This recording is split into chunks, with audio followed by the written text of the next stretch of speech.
I talked back in January how after a full year not being on the PowerUp Rewards program at GameStop, I actually decided to go back and sign up again, simply in the most part because I missed the Game Informer magazine so bad. There really are not many other gaming magazines you can subscribe to. So I paid $20 to get the membership, which now instead of offering 10% off, was offering a $5 monthly coupon that could be used on anything $5 or more at GameStop. Now they did kind of change the rules on this after a while, because initially, as far as I understand, you were able to use it on the deal of the day, which is the most aggressive sale on the GameStop website. It circulates every day.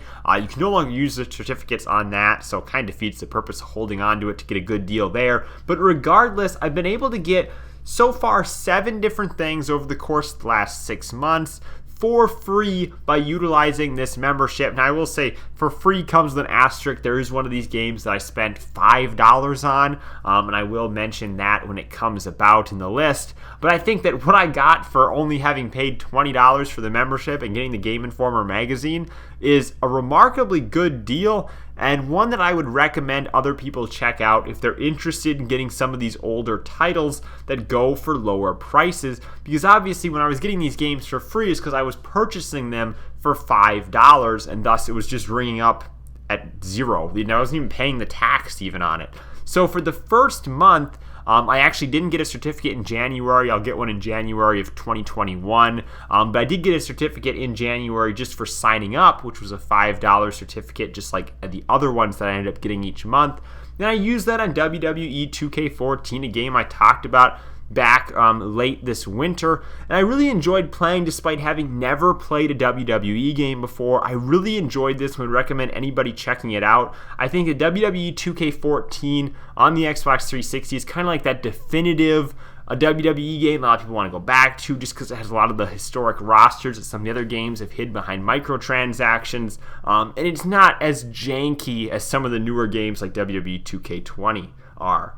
Now the next month, February, I got my first certificate, like actual proper one, and I used it to buy The Division, which in my understanding you actually can't use the certificate on The Division anymore because the game has dropped below $5. I think it's like $2.99 now. I really enjoyed The Division 2. I didn't like The Division 1.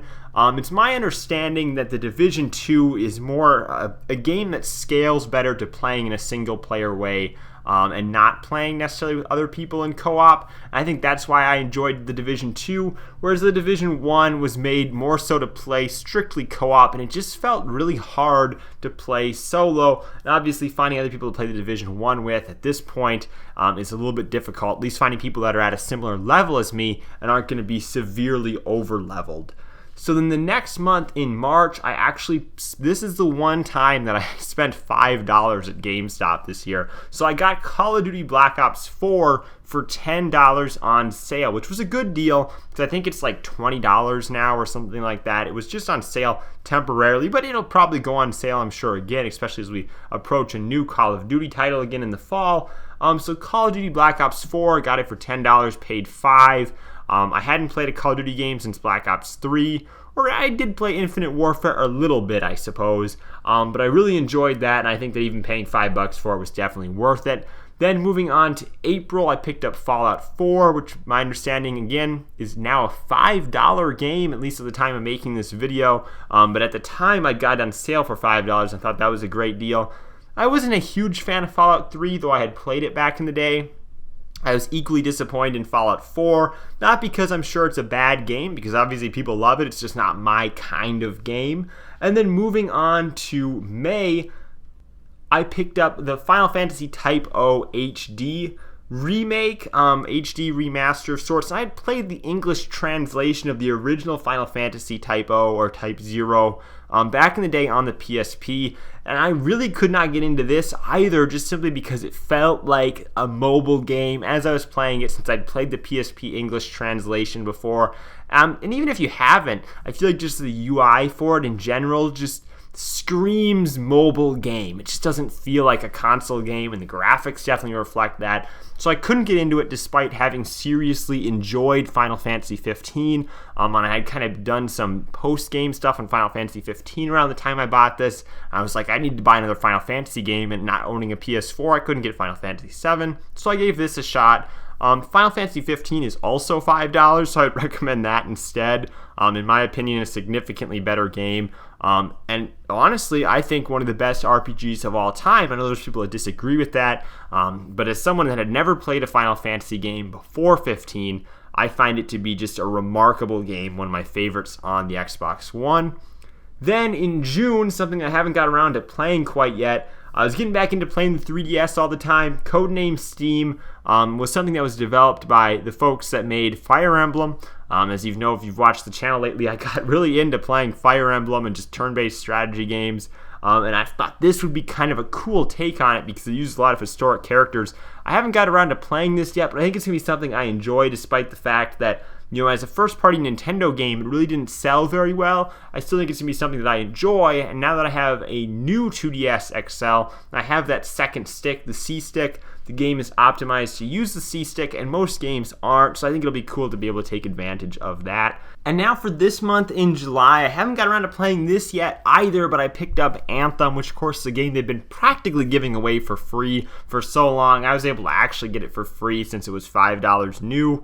And honestly, despite the fact that it seems like it's a short game or whatnot, when you consider the price you're paying for it, I really don't think I could have went wrong with this, but the jury's still out on that yet, as I haven't got to take a try at it. But it's something that I'm hopeful that I'll at least get a few hours of entertainment out of, even though I know it's a very divisive game. So these are the games that I've picked up for free, with the exception of Black Ops 4. I spent $5 on it this year at GameStop. So think about the fact that, I'm halfway through the year. I'm going to get 6 more of these certificates. I'm probably going to pick up 6 more, $5 games. So in actuality, I'm going to end up with 13 games because I had that initial $5 voucher just for signing up. So I'm going to have paid, $20. I'm going to have gotten a 12-month subscription, I think 10 issues of Game Informer, and 13 games. I think I came away with a pretty good deal. I think it's far better, at least for me, than the 10% off that they used to have, because for me to just be able to go in there and pick up something for free, be it a last-gen title or an early Xbox One title, and just not even pay for it, is just too good of a deal to pass up. So that's my thoughts kind of on the GameStop Power-Up Rewards program thus far, and what I've gotten out of it at the halfway point. Thank you guys for watching. I'm Bailey, and I will see you in the next video.